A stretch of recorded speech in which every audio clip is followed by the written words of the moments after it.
Warning, this fic contains many dark and adult themes. For the full list provided by the author, please check the description below and proceed with caution. Welcome back, this is Obliviate by Severitus 812, JessalynMichele, Book 1 of Harry Potter and 7 Years of Chaos. Don't forget to like this video if you enjoy, and subscribe for future stories. Please check the description for a full list of tags, and the link to drop a kudos for the original author. With that out of the way, let's get started. Chapter 23, Yule Break. Severus had never been a fan of Yule, or as it was more commonly referred to now, Christmas. As a young child, the holiday had went mostly unnoticed in his home. Once he entered Hogwarts, he always chose to remain at the castle for the holidays. Loneliness was preferable to dealing with his father. Now, he typically is volunteered to remain at the castle for the holidays, to supervise the students who chose not to return to their homes.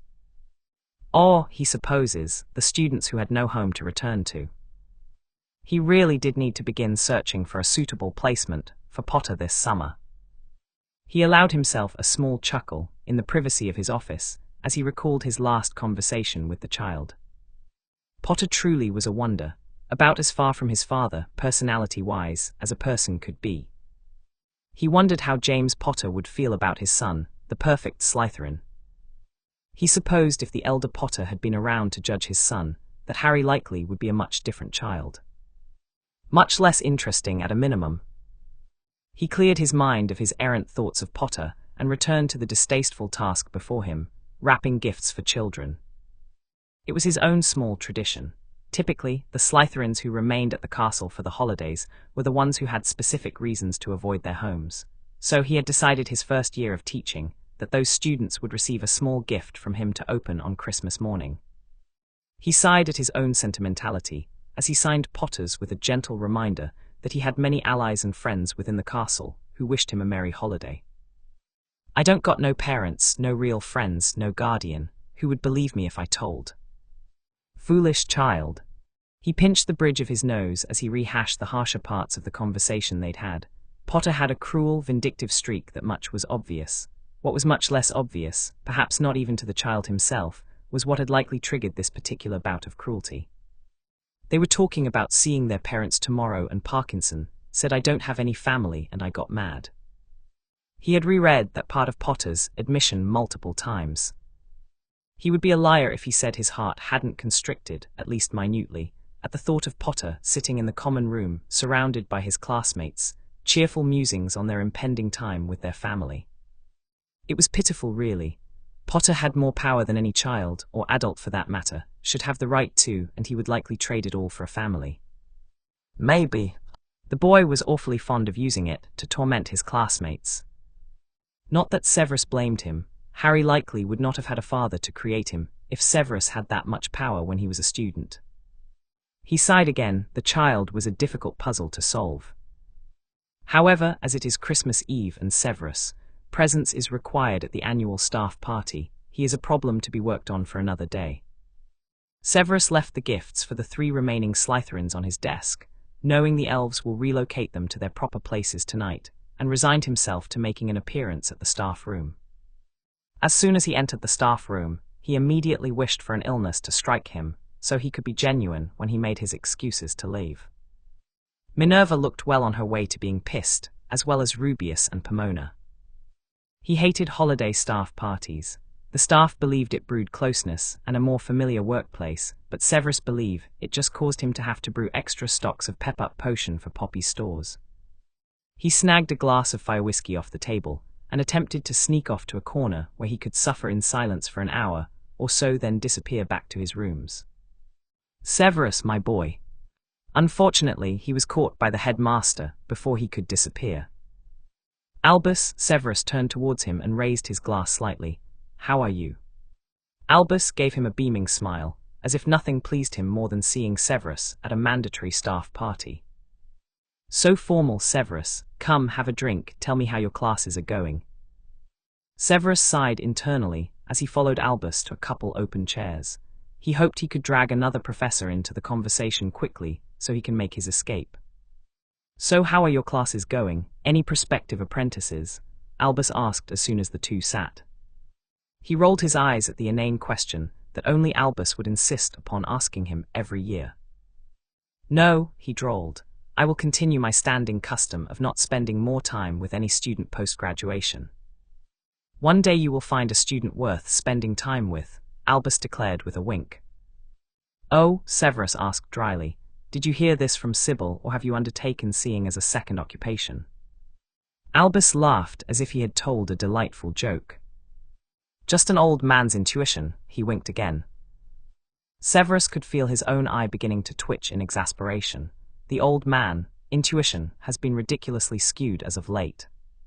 He was saved from attempting to find a proper response by a tipsy cry, "Ah, Severus, there you are." He looked up gratefully when Aurora clutched onto his arm. "Come," she giggled, "you have to try one of these pastries. They're simply amazing." Severus allowed himself to be dragged away by her a safe distance before he whispered, "Thank you." "Anytime," she whispered back, sober as could be, before releasing his arm with a conspiratorial wink. Aurora was always an excellent actress when she was a student. He was happy to see that she continued to use those skills to assist her fellow Slytherins. He resigned himself to quickly making his rounds and exchanging pleasantries with the other staff members. The quicker they all saw him, the quicker he could escape. Eventually, after over an hour of making small talk with the other professors, and after wrenching himself away from a trip down memory lane with an inebriated Phileas, Severus was able to make his excuses and head towards the door. His bed would be much more wonderful after this charade of staff camaraderie. "Oh, Severus," Albus called from his seat by the window, just as he was about to exit to the hall. Severus turned and glanced at him with one eyebrow raised. "Do keep an eye on your snakes during the break," he said with his blue eyes twinkling madly. "You never know when they may need support from their head of house." Severus repressed a shudder at the implied double meaning, simply giving a curt nod. "That's certainly ominous." On Christmas morning, Severus watched his students closely at their table in the hall. The three remaining students, Charlie, Fawcett, and Potter, were dressed in their casual wear and eating breakfast. Well, Charlie and Fawcett were eating. Potter was just pushing his around and looking pathetically lonely at one end of the Slytherin table. Satisfied that Albus' warning from last night seemed unwarranted at the moment, he ignored the children in favor of focusing on his much-needed coffee. "Merry Christmas, Severus," Minerva said politely as she sat next to him. "Happy Yule, Minerva," he responded. He glanced at the Gryffindor table and felt a surge of jealousy at its emptiness. "All of your lions are gone this holiday," he asked her. "Must be a nice change from the usual chaos." "Yes, well, I was almost saddled with the Weasley boys, but apparently Molly decided she wanted the whole family together for the holiday this year," Minerva chuckled. "Lucky for me, eh?" Severus shuddered at the idea of the Weasley twins alone in the Gryffindor Tower for 2 weeks, and agreed that she had indeed gotten lucky. "What's wrong with Potter?" Minerva asked, apropos of nothing, eyeing the child over the top of her tea glass. "He appears subdued this morning." He glanced over at the Slytherin table and studied Potter more closely. The child did look downtrodden this morning. "I imagine it is difficult to celebrate a holiday without a family," Severus said coolly. "Potter is an orphan, is he not?" Minerva rolled her eyes as she continued staring down the small raven-haired boy. "He's made friends within his year, hasn't he? I imagine they have shown their devotion to him with plenty of gifts." Severus scoffed at her cold evaluation and thought this may be an opportunity to sway her towards a more accepting approach towards the boy. "Potter is having difficulties with some of his housemates," he said slowly. "A few of them were taunting him for not having a family to return to for the holidays. That is likely the cause for his dejected demeanor." Minerva glanced over at him, and he rejoiced to see a small glimmer of sorrow in her eyes. "Oh," she said lightly, "that's a rather cruel approach for school children to take." He sighed heavily, overplaying it just a tad, but Gryffindors are not known for picking up on subtleties. "Yes," he said sadly, "Potter was rather upset last night. I tried to talk to him, but I was at a loss of what to say when he worried over how his Gryffindor parents would have felt about his placement in Slytherin." Minerva looked up from her plate sharply with heat in her eyes. "They would have been fine with it," she said stoutly. "James may have been a touch immature when he was a student, but we both know Lily had no reservations about the Slytherin students." Severus very carefully did not glare at her for indicating that the older Potter's behavior was just a touch immature. He'd been hospitalized 3 times by the so-called marauders, a touch immature indeed. Yes, well, he raised his hands in a supplicating gesture. I tried to tell him how much Lily would have loved him, regardless of his house affiliation, but I'm afraid there was not much I could say on the matter of Potter's opinion. He slumped his shoulders and stirred his coffee. 3, 2, don't be absurd. Bingo. He turned back towards her and was highly amused to see the warring emotions playing so obviously on her face. Her mouth was still set in its thin line, showing her current dislike for Potter Jr., but her eyes glistened with all the adoration she carried for one of her favorite students, Potter Sr. Why doesn't the boy come to his father's head of house? She asked. Surely he's aware that I would undoubtedly know more about James than nearly anyone in the castle. Severus just lightly lifted one of his shoulders and kept his face blank, with just the tiniest hint of sadness for her to pick up on. Perhaps he thought you would refuse him. It's certainly no secret that Harry is not your favorite student. Unlike Potter Sr. Minerva scoffed. Don't be ridiculous, Severus. There is quite a difference between rightfully removing points for misbehavior and refusing to tell an orphan student stories of his father. Rightfully removing, Severus internally rolled his eyes at her blatant prejudice against the child. Outwardly, though, he did his best to look pleased. I'm sure that Harry would be ecstatic to hear about his parents from you. Thank you, Minerva. He'd make sure Harry was prepared to be called to her office. Merlin forbid the first time Minerva try and reach out to him, and he suffers a full-blown panic attack in front of her. Or attack her physically like the child did him. Brett. Yes, well, Minerva looked rather flustered and spoke primly. I will attempt to reach out to him before the end of the holidays. Severus nodded and continued drinking his coffee. Perhaps he could sway Minerva against Albus' views. If Potter plays it right. He pinched the bridge of his nose as he considered the likelihood of the child not becoming abrasive and defensive when he is inevitably called to Minerva's office. He'll just have to talk with him beforehand. Easy. Not fucking easy. Where the hell is the monster? After dinner he had decided to speak with the child, perhaps inquire on his Christmas, inform him of Minerva's pending invitation, and instruct him on how to behave around her. Except he couldn't find the blasted child. Charlie informed him that he had disappeared after dinner and had yet to return to the common room. Severus had wasted no time in checking the rest of the dungeons, the astronomy tower, the library, and had even stopped by the other house's common rooms to see if perhaps Potter had made an acquaintance with one of the remaining students, which he did not. He scowled as he swept through the 2nd and 3rd floors. The Hellion had some explaining to do once he found him. It was well past curfew at this point. He was making his way up down the 4th floor when he heard the tiniest snuffle behind a tapestry he passed. He silently walked back to the tapestry and yanked the decor back to discover Potter sitting on the floor with his head bent down. "Is crying." "Potter," he called softly, gaining the child's attention. "Are you quite all right?" Potter jumped to his feet and glared fiercely at him. "Am fine, sir," he snarled. Severus snorted, clearly. The child had red-rimmed, swollen eyes, tear tracks on his face, and his hair looked as if he had been pulling at it for quite some time. "Have you been attacked?" he asked hesitantly. Potter rolled his eyes and made to shove past him. "No, sir," he said shortly.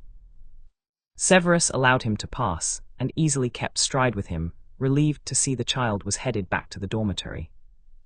In that case, detention for being outside of the common room past curfew. Potter snorted and mumbled something, no doubt unflattering and crude. Severus could feel a headache blooming. The child was truly insufferable at times.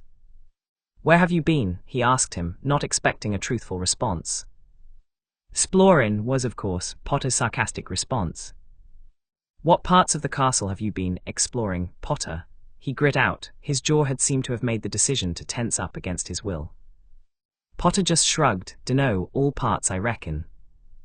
He wondered if he could force Potter to pay for the new teeth he would undoubtedly need from how hard he was grinding them together, in irritation at his responses.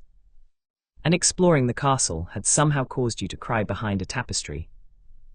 Potter stopped walking and chose to glare at him with as much heat in his eyes as he could force. I wasn't crying, not weak. Interestingly, it looked as if the child was grinding his teeth together as well, if the tone of his voice was anything to go by. Maybe they would receive a discount if they both required new back teeth.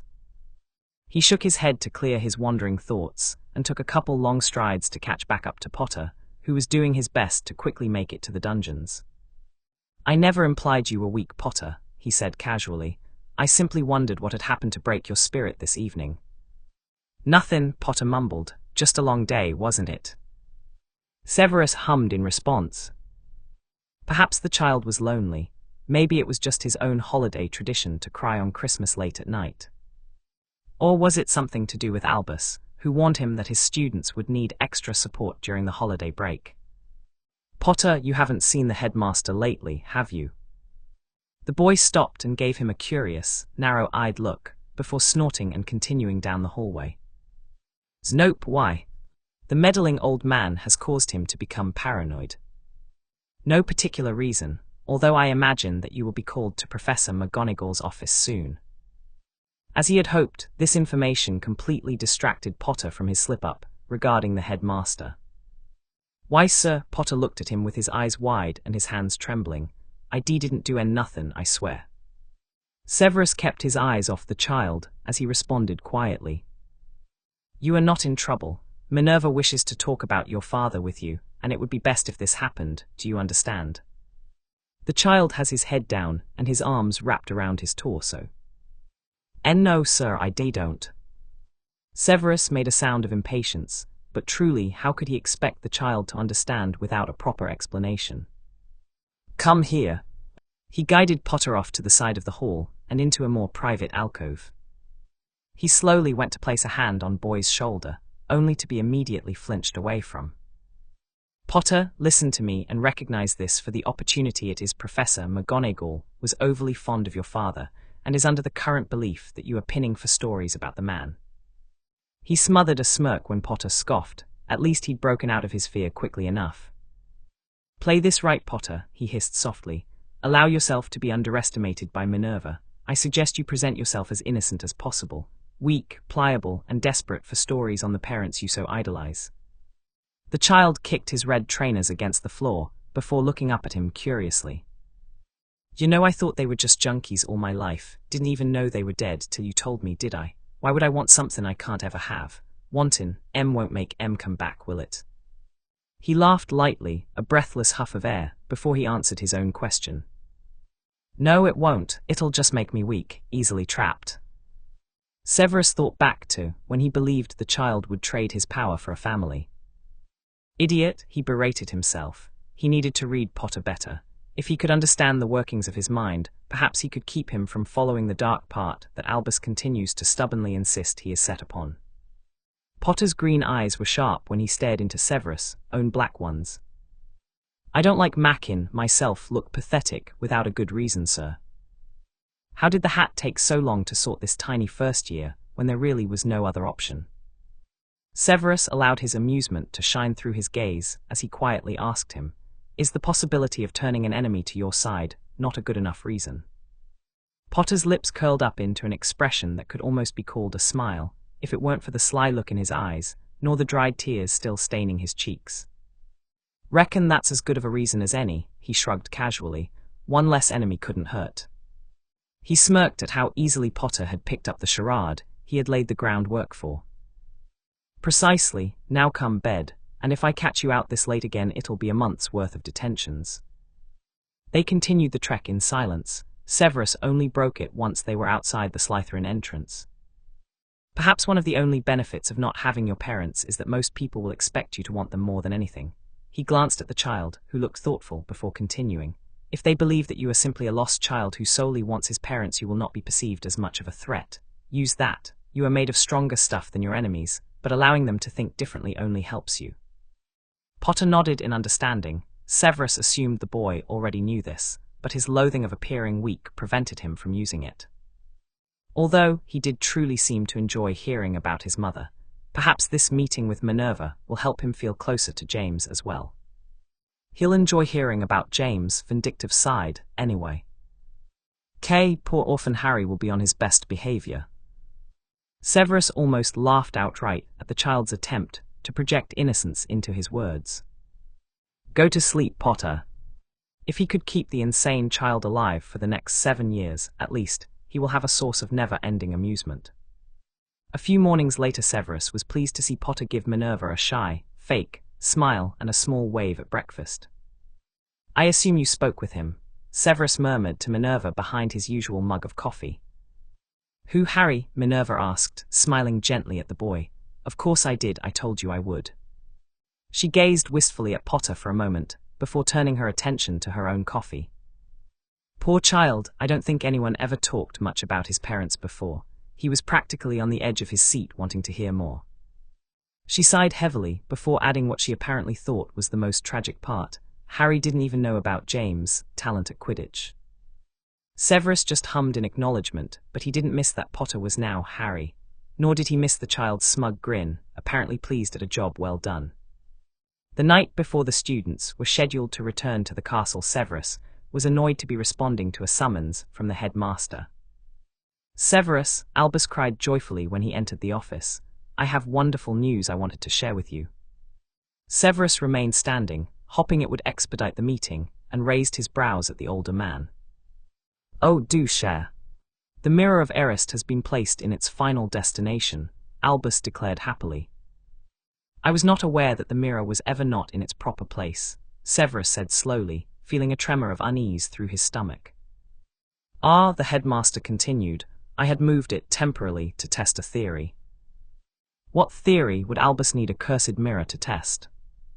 Severus studied his nails and attempted to adopt an unaffected tone. I admit myself curious what this theory was. Will you be sharing it with me? I will not. Severus sneered, still staring down at his nails. Not surprising, considering how tightly Albus clutches his secrets. I will, however, share the results with you. Severus looked up at him in surprise, before quickly schooling his features back into his typical blank expression. When Albus simply smiled at him silently, he prompted him to continue, and Albus' eyes flashed victoriously when he stared plainly. Harry Potter sees his parents when he looks into the mirror. Severus very quickly occluded his mind, to ensure that none of his thoughts were tangible when he responded. Is that so? He drawled, and how were you able to determine that? Albus had the overwhelming audacity to lean towards him and smile, as if this were a wondrous discovery, and not a heart-breaking tale of a young boy gazing upon an image he could never hope to have. He has been visiting the mirror almost nightly since Christmas break began, Albus said conspiratorially. I followed him last night, and we spoke about what he saw when he looked into the mirror. And the child desires his parents above all? Severus asked carefully, saving his disbelief for his own privately guarded thoughts. He did, Albus nodded. The poor child has been distraught every time he visited the mirror. Severus looked down at his hands clasped in front of him, to avoid the headmaster seeing his rage. Is this the reason for Potter's despondency and frequently swollen eyes the last 2 weeks? A bleeding trap from the headmaster. This is why Albus warned him that his students would need support during the break, because he planned to entrap and test the emotionally frail child. How dare he use a cursed object to judge the validity of Potter's desires? Who would dare judge the worth of a soul based only on the deepest wishes of an 11-year-old traumatized child? The never-ending chess master, that's who, he thought ungraciously. This is what I had hoped for Severus, Albus continued, heedless of Severus' growing anger. This means that the boy is not lost after all. Harry can still be on the right side. On your side, you mean, Severus corrected silently. Indeed, he said aloud, choosing his words with extreme caution. A sentiment that I have said from the beginning. And you were correct, my boy, the meddling old man said agreeably. I should have never doubted your word. I hope you will accept the apologies of a cautious old man. He assumed that Potter would not be receiving the same apology, as empty as it may be. Of course, Albus, I am simply pleased that you were able to find common ground with Potter. He felt a migraine forming at the falsehood of his own words, but games must be played and shields can never be dropped. Never around a possible enemy. After discussing a bit about the upcoming term, Albus dismissed him cheerily. Severus was under no misunderstanding that the sole purpose for this meeting was to inform him of Potter's discovery of the mirror. Once he was in the privacy of his quarters, with a glass of bourbon, he finally let his thoughts wander to one of his questions from this disaster of a situation. What did Potter truly see when he looked into the mirror? Severus decided that it was prime time to make an announcement to his students and asked Farley to call for a house meeting the night they all returned from holiday. He stood in front of the fire with his arms crossed and stared them down evenly. "This is a reminder that while I will not interfere with in-house politics and duels, use your brains," he said softly, knowing every student could hear him. "I am going to use a popular Muggle phrase here when I insist that you do not start fights that you cannot hope to finish." He let his eyes rest on Dolohov and Parkinson for a moment, intentionally ignoring Potter, then nodded at them all. "If you are idiotic enough to start a fight in front of a room of witnesses and find you have taken on more than you can handle, I will not be here to assist you." He smirked at them then. "You are the house of cunning, ambition, and self-preservation. I suggest you use it. Good night." Just before he closed the portrait door behind him, he heard Potter's bright laugh. "Well," he warned them, "Merlin have mercy on them if they go after the boy again, because he knows Potter won't." Chapter 24, Into the Third Floor. For a while, once Christmas break was over, Harry felt disconnected from Hogwarts and everything in it. Classes were dull. The kids he hangs out with weren't interesting. The schedule was never changing. Same classes, same times, same places, same everything. He was just so tired of all of it. Tired of fighting, tired of the games, tired of pretending, and tired of having to watch his back constantly. He knew, logically, that life in the castle had improved in a lot of ways. Professor McGonagall was no longer harping on him in class. In fact, she was occasionally praising him for his technique and swore he inherited his father's natural talent for her subject. He also enjoyed a lot of freedom in the halls from the whispers and eyes that followed him, thanks to the invisibility cloak that Headmaster Dumbledore sent him after he warned him about the mirror. And wasn't that a nasty shock, that while Harry was crying like a baby in front of a mirror over an image of a life he'll never fully get, the headmaster of the bloody school was spying on him? He'd hidden all his anger and rage and sorrow down as he shyly asked the man how the mirror worked. "The mirror shows us our deepest desires. What desire do you see, Harry?" Dumbledore had asked softly. Harry wasn't stupid. He'd seen the burning curiosity in Dumbledore's eyes when he asked him, and twisted the truth to fit the persona that Snape told him to use. "I see my parents," he'd whispered back. "They're alive and happy, and we're a family again." Which was partially true. The man didn't need to know that Harry saw his parents cheering for him as he accepted the position of Minister of Magic. In the mirror, Harry was powerful, adored, strong, loved, protected, free. The only time he could break out of the cold disconnect he currently was drowning in was when he remembered how Dumbledore had smiled so brightly at Harry's false confession. And he wasn't sure if violent anger was any better of a feeling. "Harry, my boy, I know your parents would be so pleased to know they are what you desire the most. They truly loved you, and they sacrificed themselves in an effort to rid our world of the dark magic that Voldemort tried to infect it with." Harry saw right through that blatant manipulation. He didn't give a damn about dark magic or light magic, and he doesn't know why his parents did either. These people were forgetting that they were all magic, and who cares what shade it is. None of them had any appreciation for the fact that they could heal themselves of sickness, disappear across the country, or kill their enemies with just a snap of their fingers. Ungrateful. Not him. He was so thankful to be special and magical, he would never take it for granted. If he could convince himself to care about anything at all, ever again, that is. He was poking at his breakfast one morning, ignoring the conversations from the other students, when Susan slapped her hand down on the table, startling him. "What you do that for?" he asked her, since she was glaring at him. "You," Susan said indignantly. "Something is wrong with you, and I'm sick of pretending that you're fine." Harry rolled his eyes and crossed his arms. He was fine. "Mostly. I'm fine, I'm just bored," he told her. Hermione looked up from the textbook she was reading, scandalized. "Bored? How can you be bored? We have exams coming up soon." Harry just shrugged. He didn't owe her an explanation. and he wasn't worried about exams in 3 months that he was sure he would pass. "Want to go for a walk?" Susan asked him quietly. Harry shook his head. They'd already seen all the grounds, and it was still cold out. "We could go prank the Gryffindors," Draco suggested with a smirk towards Neville. "Or we can borrow the twins' brooms and go flying," Ron said. Harry almost considered that one flying class had been fun, but ultimately he shook his head again. "Nah, fine," he sighed. "Want to go see what's hidden in the 3rd-floor corridor?" Blaise asked casually. "What?" Harry felt the first stirring of excitement that he'd had since before Christmas. "No," Hermione whispered fiercely, leaning towards him to prevent eavesdroppers. "Professor Dumbledore said it was closed for repairs." Blaise just scoffed and kept his eyes on Harry. "We have magic," he drawled. "Do you really think repairs would take 6 months?" The others looked thoughtful at that remark, and Harry remembered that Quirrell had implied Dumbledore was doing something on the 3rd floor. "Ooh, let's go investigate," Susan said, her eyes glittering with excitement. Draco quickly glanced at Harry before saying, "I'll go if Harry is." "Draco, you can't," Hermione wailed. "You guys will be in so much trouble." Blaise ignored her and leant towards Harry. "How about it, Potter? Want to go see what Dumbledore is keeping secret?" That wasn't much of a question, was it? "Yeah," Harry said firmly, "let's do it." Susan and Blaise cheered while Neville and Nott exchanged nervous glances. "Well, I'm not going," Hermione declared haughtily. "I'm not going to be breaking the rules." I don't know, guys," Neville said softly. "It might be dangerous." Ron rolled his eyes. "Do you think Harry would let you get hurt?" he asked around a mouthful of waffle. "Come on, it'll be fun."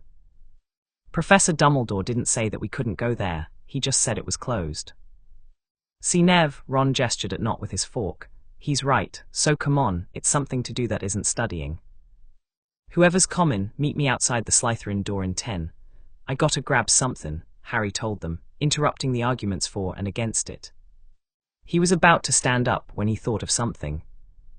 "And whoever's not going better keep their mouths shut." He sent a pointed look at Hermione before heading for the door, missing her resentment at being labelled a possible snitch. He rushed down to the dungeons, hopping to grab his dad's cloak quickly just in case they needed it. He was running so quickly that he nearly ran into Professor Quirrell, only noticing him at the last minute and stopping to avoid a collision. "Potter, slow down," he told him, in that confident voice Harry had only heard once before from the man. "What are you up to, boy?" Harry glared at him defiantly, hatting that word. "Nothin'," he spat. "Just want to get some homework done, do I, sir?" "You're sprinting to your common room in an effort to do homework," Quirrell drawled, giving him a look of disbelief. "Tell the truth." "That's the truth, you don't gotta like it for it to be true," he quipped, quoting something Susan had said once. Quirrell laughed, a high-pitched laugh that didn't match him at all. "Very well, have fun studying." Harry shrugged off the interruption and resumed his jog to the Slytherin rooms. This is the most alive he's felt in ages. He'll be damned if one weird teacher stops him. He hastily ran up to his dorm and grabbed his invisibility cloak and his wand both. He had no idea what he might need the wand for, but better safe than sorry. Once he made it back to the hallway, he was surprised that less than half of the kids from breakfast were waiting for him. "Where's Blaise?" he asked them. This was his idea. "He said that he would safely wait for us to tell him about it later," Draco said with a roll of his eyes. Harry eyed Draco, Ron, and Susan carefully. Clearly they were the better ones to rely on in the gang. "Whatever, come on then. Going in my cloak, I don't want to run into Quirrell again," Harry told them, swinging his cloak over his shoulders. "Ooh, me too," Susan cried, grabbing an edge of it and covering herself. "No fair. How come she gets to be invisible?" Harry could see Draco and Ron both pouting while him and Susan laughed. "You guys have already had a turn," she told them. "It's my turn, so shush up and lead the way." "And don't act so suspicious," Harry hissed at them. Ron and Draco led them up the stairs. Ron looked stiff and awkward, but Draco could have been taking the most boring stroll of his life. One day Harry was going to master that casually disinterested look. They made it up to the 3rd floor, unstopped, where they all just stared around the empty corridor. There's no repairs going on, Susan whispered. Looks like a normal hallway to me. Harry wasn't surprised that Dumbledore lied. He was disappointed that there didn't seem to be anything exciting going on up here, though. Come on, let's look around then, Draco said. Harry and Susan stayed under the cloak and walked carefully down the hall, peeking inside different empty classrooms. Oi, this door doesn't open, Ron called, bringing the group back together to investigate. Of course it does, don't be stupid, Draco huffed. He pointed his wand at the door, ignoring the red-headed boys mumbling about how it might be locked for a good reason, and cast Alohomora. The two boys nervously looked at the now unlocked door. Someone gonna open it, Harry drawled, seeing how Ron and Draco were just staring. Ron looked up at the ceiling for a moment, then drew a deep breath. I guess I'll have to. Harry snorted at his dramatics. Draco was clearly a bad influence on him. Ron slowly opened the door, the rest of them crowding behind him to peek inside. Holy hell, Harry whispered as Ron slammed the door back shut, blocking their view of the bloody giant three-headed dog inside the room. Draco looked pretty shaken. Is that a Cerberus? And here Harry thought he was smart. It's a fucking dog, he laughed. His comment sent Susan into a peal of laughter. She ducked out from underneath the cloak and leant against the door. A Cerberus is a type of dog, Harry, she giggled. They're supposed to be really rare and dangerous. Draco, who had looked rather pale, huffed indignantly at her. They are not dangerous, you just have to know what to do with them. I think they're fascinating. Did you not see the teeth on it, mate? Ron asked. Not dangerous, you're mad. That thing could kill us all in one bite. Harry considered the other thing he saw in the room. Forget the teeth, he told them, shoving his invisibility cloak in his pocket. Did you see what it's standing on? Ron looked at him like he had lost his mind. The floor, he asked slowly, glancing at Susan and Draco to see if they knew what Harry was on about. Harry rolled his eyes at him. He knew that he was used to checking every detail of a room before he went in it, a long-time habit of his since he lived with the Dursley, but surely they weren't all blind. There's a trapdoor, ain't there? Bet there's something cool down there. Or dangerous, Susan interjected. Or valuable. That's the spirit, Harry gave Draco an approving nod. But how do we get past the dog? This is what Harry liked most about Susan. She never backed down from a challenge. Not from a rude boy in a library, or a wand constantly pointed in her face, or even a terrifying transfiguration professor. He had no idea how she wound up in Hufflepuff instead of Gryffindor. You can't be serious, Ron cried. That thing will eat us. Draco, who had been looking thoughtful, narrowed his eyes at Ron. It will not eat us, Weasley. All we would need to do is play music and it will fall right asleep, he said sharply. Have you never picked up a history book in your life? Susan interrupted the brewing argument between the two of them, only caring about the same thing Harry did. So we can play it music and it'll fall asleep, she asked, with a familiar manic gleam to her eyes. Well, theoretically, yes, Draco said slowly, but we don't have any instruments. Ron looked strangely relieved and started to speak when Susan laughed again.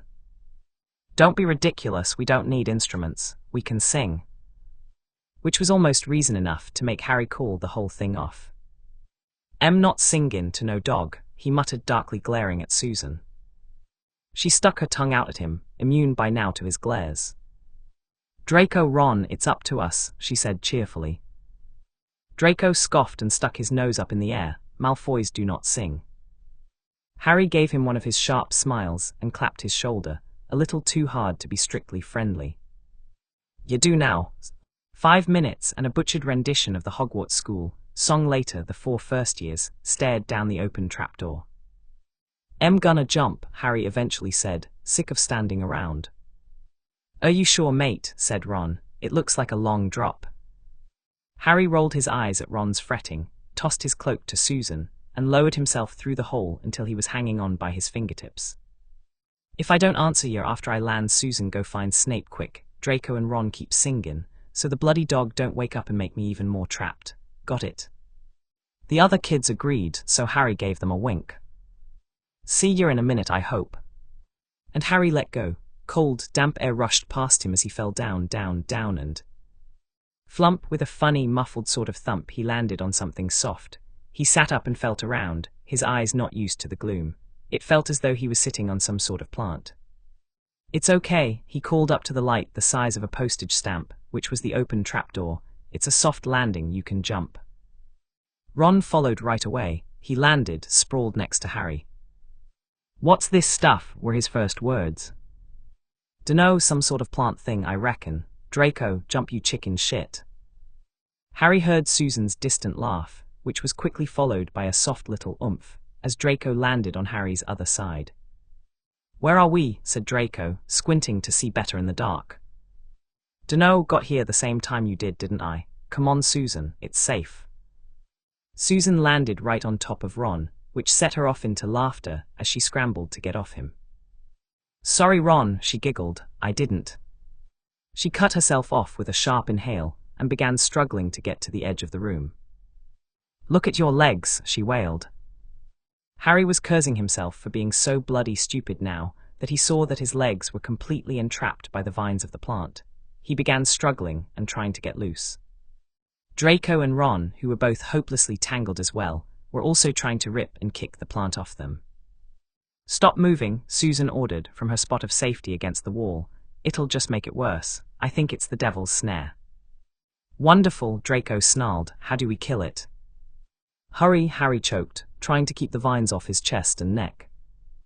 Light and heat, I think. Lumos Maximus."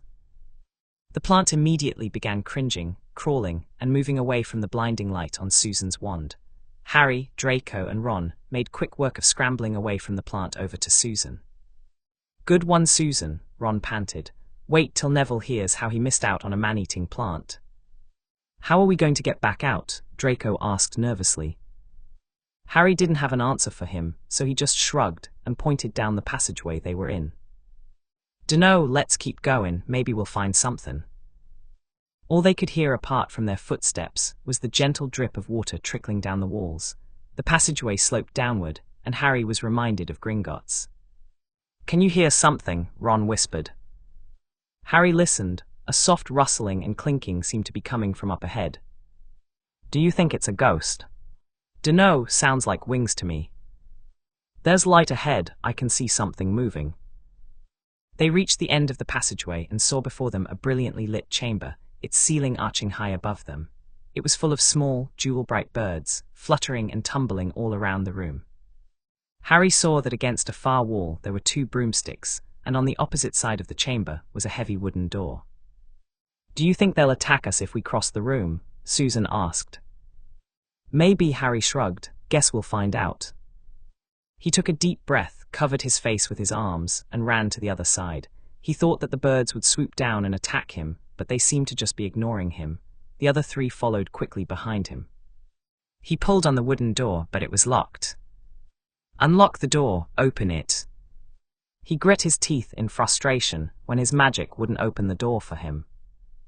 Alohimora. Ron and Susan both tried unlocking the door, with no results. "You guys aren't going to be able to unlock it. It's probably got a ward on it to only open with the key," said Draco. "Yeah," Harry snarled, annoyed his magic wasn't working on the door. "Then where the hell do ya think the key is?" Draco sent a pointed look up at the glittering birds. "Idiot. Birds don't glitter, keys glitter." Draco, grab a broom and catch the key we need then." Draco gaped at Harry. "Why do I have to? Ain't you the one always talking, 'bout Bane a Seeker, 'bout how good you are with flying?" Harry asked incredulously. He figured Draco would jump at a chance to prove himself. "Well, yeah, I mean yes, but I don't know which key I need, and if there are 2 brooms it's probably because you need 2 people to catch it." Ron examined the lock on the door. "We're looking for a big, old-fashioned one, probably silver, like the handle." Harry silently summoned the brooms and handed one to Draco. "Cheers," he said as he kicked up into the air. Flying was brilliant. Harry loved the wind in his face and the feeling of absolute freedom he had up in the air. After a few loops and spins, he finally got down to looking for the key. He weaved in and out of the keys, carefully avoiding Draco, who was doing the same thing, until he saw it. "There," he cried, pointing towards a large silver key with bright blue wings. Harry grinned over at Draco. "Race you to it," he cried. He shot off, ignoring the other keys, Draco and Ron and Susan, who were cheering them on from the ground, only focusing on that big silver key. He was so close. He leaned forwards, lifted his hand off the broom, and yes, caught it. He quickly landed and laughed at the pout on Draco's face. "Maybe Harry should try out for Seeker next year," Ron suggested with a smirk. Draco stuck his nose up in the air as Harry used the key to unlock the door. "He should. I'd rather be a chaser anyway." Harry tried not to call him out on the blatant lie, but he figured his disbelief shone through anyway, because Draco's cheeks got pink. "Just open the door," he muttered. The next chamber was so dark they couldn't see anything at all, but as they stepped into it, light suddenly flooded the room to reveal an astonishing sight. They were standing on the edge of a huge chessboard, behind the black chessmen, which were all taller than they were and carved from what looked like black stone. Facing them, way across the chamber, were the white pieces. They all shivered slightly. The towering white chessmen had no faces. "Now what do we do?" Susan whispered. "It's obvious, isn't it?" said Ron. "We've got to play our way across the room." Behind the white pieces, they could see another door. "How?" said Draco nervously. "I think," said Ron, "we're going to have to be chessmen." He walked up to a black knight and put his hand out to touch the knight's horse. At once, the stones sprang to life. The horse pawed the ground, and the knight turned his helmeted head to look down at Ron. "Do we have to join you to get across?" The black knight nodded. Ron turned to the other two. "This needs thinking about," he said. "I suppose we've got to take the place of 4 of the black pieces." Harry and the others stayed quiet, watching Ron think. Finally he said, "Now, don't be offended or anything, but none of you are that good at chess." "We aren't offended," Susan assured him quickly, interrupting Draco before he could protest. "Just tell us what to do." "Draco, you go be the bishop. Susan, you go be the castle. Harry, you should be the queen." "Where you going then?" Harry asked. "I'm going to be a knight," said Ron. The chessmen seemed to have been listening, because at these words a knight, a bishop, a castle, and the queen turned their backs on the white pieces and walked off the board, leaving 4 empty squares that Harry, Ron, Susan, and Draco took. "White always plays first in chess," said Ron, peering across the board. "Yes, look." A white pawn had moved forward 2 squares. Ron started to direct the black pieces. They moved silently wherever he sent them. Harry felt his hands shaking with unease. What if they lost? Draco moved diagonally 4 squares to the right. Their first real shock came when their other knight was taken. The white queen smashed him to the floor and dragged him off the board, where he lay quite still, face down. "Had to let that happen," said Ron, looking shaken. "Leaves you free to take that bishop, Susan, go on." Every time one of their men was lost, the white pieces showed no mercy. Soon there was a huddle of limp black players slumped along the wall. Twice, Ron only just noticed in time that Draco and Susan were in danger. He himself darted around the board, taking almost as many white pieces as they had lost black ones. "We are nearly there," he muttered. "Let me think." The white queen turned and looked at him. "Yes," he said softly, "it's the only way. I've got to be taken." "No," Susan yelled, "don't be stupid. There's got to be another way." "It's the only move," Ron snapped. "You've got to make some sacrifices. I'll make my move and she'll take me. That leaves you free to checkmate the king, Harry." Harry was trying to decide how badly he wanted whatever it was Dumbledore had hidden down here when Draco chimed up.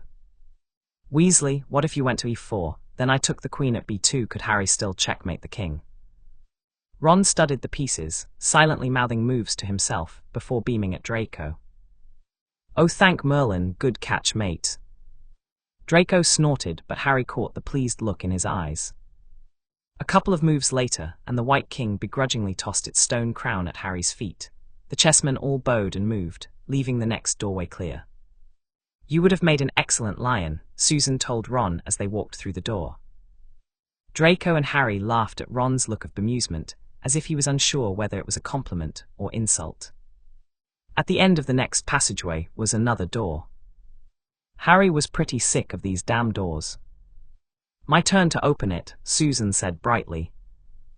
As soon as she opened it, a putrid stench made them all groan and cover their noses. Harry, why you're up," Ron stammered. staring at the troll in the room that was much larger than the one they faced on Halloween. Harry grinned. Brill, step back, been wantin' to see what happens when I do this. Lightning straight to its head. The troll roared and swung its arm down to smash Harry with its gigantic fist when it was struck by 3 lightning bolts, one after another, right to its head. The troll shrieked, a high-pitched, wounded, horrible sound, before falling to the ground with a mighty thud causing dust and debris to cloud the air. Harry, Susan cried, are you okay? Harry watched the troll as it twitched and moaned for a moment. Fine, he said casually, ready then. The other kids gaped at him, even Draco had his mouth wide open. Did you just kill a troll with lightning? He asked. Well, I dunno if it's dead or not, but it's good I didn't try that out on Parkinson, ain't it? Harry smirked. Ron laughed, albeit a little nervously, and Susan got an uncharacteristic angry look in her eyes. If she keeps bothering you, then lightning is going to be the least of her worries, she said darkly. Draco tossed his arm around her shoulders and winked at her conspiratorially. Maybe we'll anonymously send her this memory. Susan, mad witch that she is, looked cheered by the idea. She really was a good sort to have on his side. Come on then, let's see what's next. Harry peeked through the next doorway and was both relieved and disappointed to see it was just a table with 7 different little bottles on it. No trolls, he announced. Susan rolled her eyes as she stepped in with him. Don't sound so disappointed, Harry. The other 2 boys stepped inside too, and immediately a fire sprang up behind them in the doorway. It wasn't ordinary fire either. It was purple. Without needing to check, Harry was sure that water wouldn't put it out. At the same instant, black flames shot up in the doorway leading onward. They were trapped. Fuck, Harry whispered. He could feel sweat breaking out on his forehead. Magic fire wasn't an enemy that could be beaten. It wasn't a chessboard to move past, or a troll to kill. Fire would just burn them to death. He'd seen buildings burnt down in London, smoke thick in the air, people screaming, sirens blaring. Sometimes all they could do is let it burn out. Fire can't always be fought. Susan and Draco carefully walked up to the table, and Harry was jolted from his impending panic attack when Susan told him, "We aren't trapped." "We are," he asked shakily, stepping up beside them to inspect the bottles lined up. "No, look." Draco handed Harry a parchment that was sitting on the table in front of the bottles. "Danger lies before you, while safety lies behind. 2 of us will help you, whichever you would find. 1 among us, 7, will let you move ahead. Another will transport the drinker back instead. 2 among our number hold only nettle wine. 3 of us are killers, waiting hidden in line. Choose, unless you wish to stay here forevermore. To help you in your choice, we give you these clues for. First, however slyly the poison tries to hide, you will always find some on nettle wine's left side. Second, different are those who stand at either end. But if you would move onward, neither is your friend. Third, as you see clearly, all are different size. Neither dwarf nor giant holds death in their insides. Fourth, the second left and the second on the right are twins once you taste them, though different at first sight. There better be something wicked at the end of this bloody maze, Ron grumbled after reading the parchment over Harry's shoulder. I dunno what this means, Harry said, tossing the paper back to Draco. Want me to try and put the fire out? He didn't think he could, but it was a simpler idea than whatever this puzzle is. Susan asked distractedly, shifting bottles around. No, hold on please. The boys silently watched as she moved bottles around, looked at the poem, then moved them again. This went on for a while before Susan eventually clapped and gave them a bright smile. Got it. She held up a tiny bottle. This one will take us forward, and this one, she pointed at a bigger purple bottle, will take us back. Ron eyed the small bottle doubtfully. There's only enough for 1 of us to drink it, maybe 2 if we take small sips. How sure are you, Susan? Draco asked, glancing nervously at the black flames. Susan looked at Harry, her teal eyes burning with determination. Do you trust me? She asked seriously. Harry looked at his first and best friend for a couple moments before nodding. Yup. It wasn't a particularly eloquent response, but Susan still looked happy. Here then, she handed him the tiny vial. This will take you forward. Brill, he said, who wants to come? Susan immediately put her hand up, but Harry ignored her. Better for her to get back somewhere safe. He sized up the two boys and made a quick decision. Ron with me. Draco takes Susan back. Grab the brooms from the key room and use M to fly back through the trapdoor. If we ain't back in the dorms by dinner, then grab Snape. Got it? Have Ron go with Draco. I'll stay with you, Susan told him. No, I don't want you getting hurt or Bane stuck down here. Susan glared at him with her hands on her hips. Because I'm a girl. Oh. Harry rolled his eyes. Honestly, if he didn't give a damn about any of the other nonsense, these people judged each other on, then why would he care about her being a girl? No, you prat, 'cause you're my best friend, ain't ya? Oh, Susan turned a faint pink color and she gave him a shy smile. Well, that's okay then. Harry held up his little bottle in a mock salute towards her. If this is poison though, Draco's got my permission to curse you. Cheers. He drank about half of the bottle and let out a shiver. Nasty, but I ain't dead. All right, Ron, bottoms up. Harry was impressed by Ron's composure. He swallowed the rest of the bottle as casually as he would water, despite the tremor of fear Harry saw causing his hands to shake. See ya later, Harry called over his shoulder to Draco and Susan as him and Ron stepped into the next room. Ron shuddered as soon as they were clear of the flames. That was bloody terrifying. Harry agreed, but was distracted by the undeniable proof that Dumbledore had set up this little course. Whatever he's hidden, it's here, Harry murmured to Ron. Ron gave him an incredulous look. What are you, ARGH? Ron was unceremoniously cut off by the arrival of Susan and Draco, shoving past him into the room. It worked, Susan crowed. Draco, you're a genius. What the fuck? Harry stared at them. Susan was bright-eyed and excited, while Draco was preening from her praise. How you do that?